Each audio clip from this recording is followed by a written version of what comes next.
औरंगजेब की कब्र को लेकर राज्य भर में विवाद चल रहा है और अब हिंदूवादी संगठनों ने भी इसमें दखल देना शुरू कर दिया है। महाराष्ट्र से औरंगजेब की कब्र को हटाने की मांग पूरे राज्य में उठ रही है। इसी के तहत गोंदिया में भी बजरंग दल और विश्व हिंदू परिषद के कार्यकर्ताओं ने कुदाल लेकर प्रदर्शन किया। प्रदर्शनकारियों ने राज्य सरकार से जल्द फैसला लेकर औरंगजेब की कब्र हटाने की मांग की है। उनका कहना है कि अगर सरकार ने कार्रवाई नहीं की तो वे खुद इसे तोड़ देंगे। इसी के साथ औरंगजेब की कब्र को जल्द से जल्द हटाने की मांग को लेकर जिला अधिकारी के माध्यम से राज्य सरकार को निवेदन सौंपा गया है।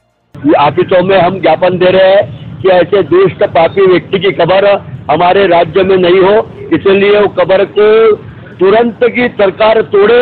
उसके लिए गोंदिया जिला विश्व हिंदू परिषद बजरंग दल द्वारा ये कुदाल हम भेज रहे हैं कि इसी कुदाल से जब तक वो टूटेगा नहीं तब तक हमारा आंदोलन शुरू रहेगा। ये विश्व हिंदू परिषद और बजरंग दल ने तय कर लिया है। आपल्या महाराष्ट्रात असो किंवा पूर्ण देशात त्याची एकही कब्र असो की त्याचे जे पण त्यांनी इथे बनवलेले आहेत ते सर्व नेस्तनाबूत करावे असं विश्व हिंदू परिषद बजरंग दल सरकारला निवेदन देणार आहे। आणि समजा नाही त्याच्यावर काही करण्यात आलं तर विश्व हिंदू परिषद बजरंग दल त्याच्यावर आक्रोश करून जाऊन तिथे कब्र त्याची पुन्हा काढण्यात यावी अशी हे करणार आहे।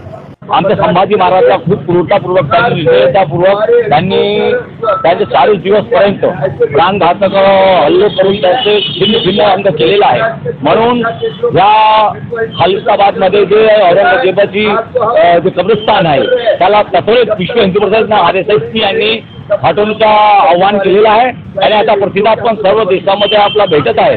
म्हणून सरकारचं आमचं निवेदन आहे की त्यांनी लवकरात लवकर औरंगजेबाची जे कब्रस्तान आहे त्यांनी लवकरात लवकर स्फूर्तीने त्यांनी तिथून काढून फेकावे असं निवेदन विश्व हिंदू परिषद बजरंग दल आव्हान करण्यात येत आहे। नाहीच केला तर आम्ही मोठ्या प्रमाणाने रस्त्यावर येऊ आणि स्वतः खालिस्ताबादमध्ये जमा होऊन ते कब्र तिथं उभारण्याचं काम आम्ही करू।